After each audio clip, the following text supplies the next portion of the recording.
Kurnool collectorate ఎదుట DSC అభ్యర్థులు ఆందోళన దిగారు. పెద్ద ఎత్తున అభ్యర్థులు కలెక్టరేట్కు చేరుకుని ప్రభుత్వానికి వ్యతిరేకంగా నినాదాలు చేశారు.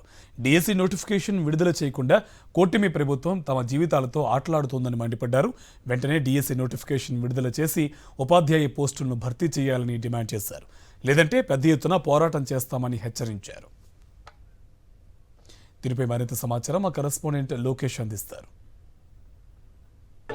డిఎస్సి మెగా నోటిఫికేషన్ విడుదల చేయాలంటూ డివైఎఫ్ఐ ఆధ్వర్యంలో కర్నూలు కలెక్టరేట్ వద్ద పెద్ద ఎత్తున డిఎస్సి అభ్యర్థులు ఆందోళన చేస్తున్న పరిస్థితి. కర్నూలు కలెక్టరేట్ వద్ద ఉద్రిక్త పరిస్థితి నెలకొంది. ఏదైతే ముఖ్యమంత్రి మొదటి చేసిన సంతకానికి విలువ లేకుండా ఇప్పటిదాకా 9 నెలలు గడిచినప్పటికీ ఇప్పటిదాకా నోటిఫికేషన్ విడుదల చేయకపోవడంపై డిఎస్సి అభ్యర్థులంతా ఆగ్రహం వ్యక్తం చేస్తున్న పరిస్థితి. తమకు ఖచ్చితంగా నోటిఫికేషన్ విడుదల చేయాలంటూ డిమాండ్ చేస్తున్న పరిస్థితి అయితే కనబడుతుంది.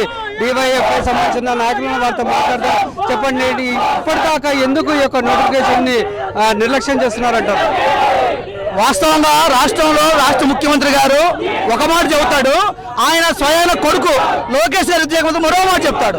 డిఎస్సి కోసం ఎప్పుడు రోడ్డు మీదకి వచ్చినా అదిగో డిఎస్సి ఇదిగో డిఎస్సి అని చెప్పి 10 నెలల్లో 10 సార్లు మాట తప్పిన ఘనత ఈ పెద్ద మనిషి చంద్రానికి దక్కింది. అందుకనే మేము చాలా స్పష్టంగా అడుగుతున్నాం, మీరు మొదటిసారి సొంతం చేసిన దానికే మొదటి 10 నెలల దుక్కు లేకపోతే మిగతా 6 గ్యారెంటీ సంగతి ఏంటని అడుగుతున్నాం. అందుకనే రాష్ట్రంలో నిరుద్యోగం చాలా గందరగోళంగా ఉంది. 10 లక్షల మంది డిఎస్సి అభ్యర్థులు ఎప్పుడు డిఎస్సి అని చెప్పి కళ్ళల్లో ఒత్తులు పెట్టుకుని ఎదురు చూస్తూ ఉన్నారు. నిరుద్యోగుల జీవితాలతో చలగాట మాడద్దు చంద్రన్న.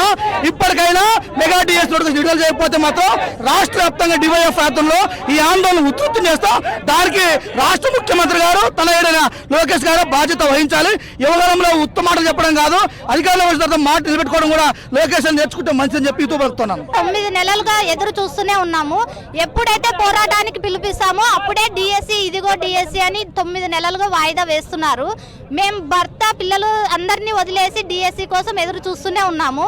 మరి ఎందుకు ఇంతలా లేట్ చేస్తున్నారు? డిఎస్సి మాకు వెంటనే డిఎస్సి నోటిఫికేషన్ ఇవ్వాలి. అలాగే ప్రతి జిల్లాకు ఒకే పేపర్ నిర్వహించాలని మేము అడుగుతా ఉన్నాము. ఇంకా ఎప్పుడు డిఎస్సి ఇదిగో వారం అదిగో వారం అని అంటూనే ఉన్నారు. అసలు ఈ జన్మలో ఒక్కసారైనా టెట్ రాస్తామో మాకే అర్థం కాకుంది. అసలు ఇంటికి వెళ్ళలేక దీన్ని వదిలేసి ఎక్కడికి వెళ్ళలేక హాస్టల్లోనే తినలేక ఉండలేక అసలు ఎన్నో కష్టాలు పడుతున్నాం. ఇప్పటికైనా ప్రభుత్వం గ్రహించి తొందరగా డిఎస్సి వదిలితే బాగుంటుందని అనుకుంటున్నాం. మనం చూసుకున్నట్లయితే డిఎస్సి అభ్యర్థులు ఎంతో ఆందోళన వ్యక్తం చేస్తున్న పరిస్థితి కనబడుతుంది. ఎందుకంటే 9 నెలలుగా మొదటి సంతకం చేసినప్పటికీ కూడా ఇప్పటిదాకా నోటిఫికేషన్ విడుదల చేయకపోవడంపై తాము ఎంతగానో ఇబ్బందులకు గురవుతున్నామంటూ డిఎస్సి అభ్యర్థులు చెప్తున్న పరిస్థితి. ఇప్పటికైనా కానీ కూటమి ప్రభుత్వము డిఎస్సి మెగా నోటిఫికేషన్ విడుదల చేయకపోతే రాష్ట్ర వ్యాప్తంగా పెద్ద ఎత్తున ఆందోళన చేయడానికి తాము సిద్ధంగా ఉన్నామంటూ డివైఎఫ్ఐ హెచ్చరిస్తున్న పరిస్థితి. కెమెరామెన్ శేఖర్తో లోకేష్, సాక్షి, కర్నూలు.